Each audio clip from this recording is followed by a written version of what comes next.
Assalamualaikum warahmatullahi wabarakatuh. Hamdan wa salaman amma ba'du. Pada kesempatan yang sangat mulia ini, di hari-hari penghujung bulan Ramadan ini, Abah akan bercerita tentang seorang nabi yang sangat istimewa. Nabi ini adalah nabi yang berkawan dekat dengan malaikat maut. Nggak tanggung-tanggung, kawannya itu malaikat maut. Nama nabi ini diabadikan dalam Al-Quran, yaitu Nabi Ya'qub alaihi salam. Hampir setiap hari malaikat maut itu berkunjung ke rumahnya Nabi Ya'qub untuk silaturahim. Suatu hari ketika malaikat maut datang ke rumahnya Nabi Ya'qub merasakan ada yang berbeda, ada yang aneh. Akhirnya Nabi Ya'qub berkata kepada kawannya itu, "Hai Kang, Mas," nggak mungkin bro gitu ya, "Mas, apa perbedaan kedatanganmu hari ini dengan kedatanganmu yang kemarin-kemarin?" Malaikat maut berkata, "Kenapa memangnya saudaraku? Kalau kamu datang kemarin-kemarin itu saya biasa-biasa saja. Tapi kenapa hari ini ketika kamu datang itu bulu kuduk saya kok merinding, berdiri semua?" Akhirnya malaikat maut tersenyum sambil berkata, "Wahai saudaraku, kalau kemarin-kemarin saya mendatangimu hanya tujuannya silaturahim, berkunjung kepada kamu. Tapi hari ini saya datang mengunjungi kamu. Di samping saya silaturahim, sowan kepada kamu, saya akan menjalankan tugas saya." Paham Nabi Ya'qub bahwa waktu kematiannya sudah dekat. Kemudian Nabi Ya'qub setengah mengeluh berkata begini, "Wahai saudaraku, sudah lama kita berkawan, sudah lama kita berteman. Mengapa untuk urusan sepenting ini kamu tidak kasih tahu saya? Mengapa untuk urusan seberat sebesar ini kamu tidak membocorkan kepada saya?" Anak-anakku, perhatikan. Nabi Ya'qub yang berkawan dekat dengan malaikat maut saja tidak diberi bocoran kapan meninggalnya. Tidak dikasih tahu kapan wafatnya. Kenapa? Karena memang kematian itu adalah sirrum min asrarirrah. Salah satu rahasia di antara rahasia-rahasianya Allah. Kenapa Allah merahasiakan hari kematian? Karena kita biar siap setiap saat untuk menuju gerbang kematian itu. Dan itu adalah semuanya pasti. Kemudian Nabi Ya'qub dikasih tahu, sebentar lagi, kira-kira kalau bahasa saya dan kalian itu, kira-kira 5 menit atau 2 menit. Bayangkan kalau kalian tahu 2 menit lagi akan mati, pasti kalian itu gimana gitu ya. Kira-kira apa yang akan kalian lakukan ketika kalian tahu bahwa ajalnya tinggal 2 menit? Lihat pelajaran yang luar biasa dari seorang Nabi Ya'qub.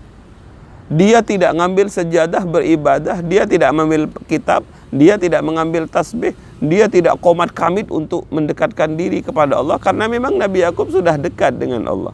Tapi yang dilakukan oleh Nabi Ya'qub ini pelajaran yang luar biasa bagusnya, pelajaran yang luar biasa hebatnya. Yang ia lakukan dalam waktu yang sangat terbatas itu adalah mengumpulkan anak-anaknya. "Hei anak-anakku, kumpul, kumpul, kumpul." Singkat cerita, begitu anak-anaknya sudah ada di depan Nabi Ya'qub kemudian menyampaikan pesan terakhir, nasihat terakhir, kata-kata terakhir. Tentu ini bukan kata-kata mainan, tentu ini bukan pesan-pesan sederhana, tapi ini adalah kata-kata yang luar biasa berat dan hebatnya. Diabadikan dalam Al-Quran, "A'udzu billahi minasyaitonir rajim. Am kuntum syuhada'a idh hadara Ya'qubal maut idh qala li banihi ma ta'buduna min ba'di. Qalu na'budu ilahaka wa ilaha abaika Ibrahim wa Ismail wa Ishaq ilahan wahida wa nahnu lahu muslimun." Nabi Yakub bertanya kepada anak-anaknya ketika beliau akan menuju ajal kematiannya. Am kuntum syuhada'a idh hadara Yaqubal maut, ketika kematian mendatangi Nabi Yakub.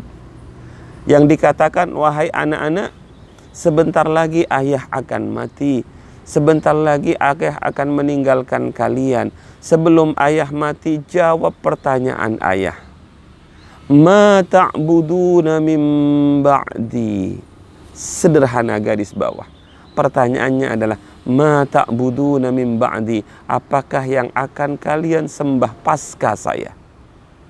Jadi jangan pernah orang tua itu merasa tenang, merasa aman, merasa enteng kalau tidak memperhatikan ma ta'buduna min ba'di. Ingat, Nabi Yakub tidak berkata ma ta'kuluna min ba'di. Nak, sebentar lagi bapak mati. Sebentar lagi ayah akan meninggal. Kalau ayah meninggal, kalian akan makan apa? Tidak. Tapi yang ditanyakan adalah apa yang akan kalian sembah. Ini kualitas orang tua yang luar biasa hebatnya. Sebab orang tua yang paling penting dari tugas dia adalah menciptakan anaknya menjadi ahli ibadah. Menjadikan anaknya menjadi orang yang bisa beribadah kepada Allah. Wa ma khalaqtul jinna wal insa illa liya'budun. Anak-anaknya ketika ditanya, nak, kalian akan menyembah apa? Semua berkata dengan serentak, qalu na'budu ilahaka wa ilaha abaika Ibrahim wa Ismail wa Ishaq ilahan wahida. Qalu, mereka berkata, na'budu ilahaka wa ilaha abaika Ibrahim wa Ismail wa Ishaq. Terakhir, ilahan wahidan. Ini bukan banyak Tuhannya, tapi anak-anaknya cerdas. Mereka menjawab, Bapak, kami anak-anak kalian akan menyembah ilahakah, Tuhan yang engkau sembah. Wa ilaha abaika, Tuhan yang disembah oleh leluhur-leluhur bapak, kakek dan ke atas. Antara Tuhannya bapak dengan Tuhannya ayahnya Nabi Yakub itu sama. Tapi kenapa kok masih disebut ilahaka wa ilaha abaika? Tambah lagi disebut nama-nama Ibrahim wa Ismail wa Ishaq. Tuhan yang disembah oleh Mbah Ibrahim, Mbah Ismail, Mbah Ishaq. Ilahan wahida, yaitu Tuhan yang Maha Esa, Tuhan yang Maha Tunggal. Ilahan, pangeran, wahidan, yang satu. Pelajaran yang sangat indah anak-anakku, penyebutan kata-kata dengan melibatkan nenek moyangnya, menyebutkan kakek-kakeknya, menyebutkan Nabi Ibrahim, Nabi Ismail, Nabi Ishak. Ini sebenarnya pelajaran bagi kita sebagai generasi, sebagai anak-anak dari orang tua, bahwa ibadah kita itu tidak boleh menyelisihi ibadahnya orang tua kita. Jalur jalan yang kita tempuh adalah jalur jalan yang telah ditempuh oleh mbah-mbah kita, salafun as-salih, ayah-ayah kita. Jadi kalau ayah kita itu ahli Al-Quran, ya jangan jadi kita ahli WA. Kalau ayah kita setiap malam Jumat biasa dibaan, manakipan, bersenjian, kita sebagai anaknya na'budu ilahaka wa ilaha abaika Ibrahim wa Ismail wa Ishaq ilahan wahida. Jadi na'udzubillah wal iyadu billah, ayahnya ahli manakib, ayahnya ahli yasin tahlil, ibunya ahli gampangannya, ayahnya bapaknya NU, ibunya ketua muslimat. Anaknya nggak tahu tahlil, anaknya nggak tahu manakipan, disuruh tiba anak, nopo niku tiba. Manakipan, apa itu manakib? Nah, yang bagus itu adalah kita tinggal meneruskan jalan yang telah dirintis oleh salafun salih, mbah-mbah kita yang soleh-soleh. Jalan yang dipilihkan oleh Mbah Hashim, jalan yang dipilihkan Ilaha Mbah Hashim, Mbah Wahab, Mbah Bisri. Sangat amat mudah, tidak perlu mencari jalan-jalan baru yang belum tentu lurus. Kok ono ceglongan akeh. Satu. Yang terakhir anak-anakku, ada kisah menarik. Ada seorang tua seorang kiai memiliki anak. Anaknya bagus, hebat, pendidikannya luar biasa tingginya.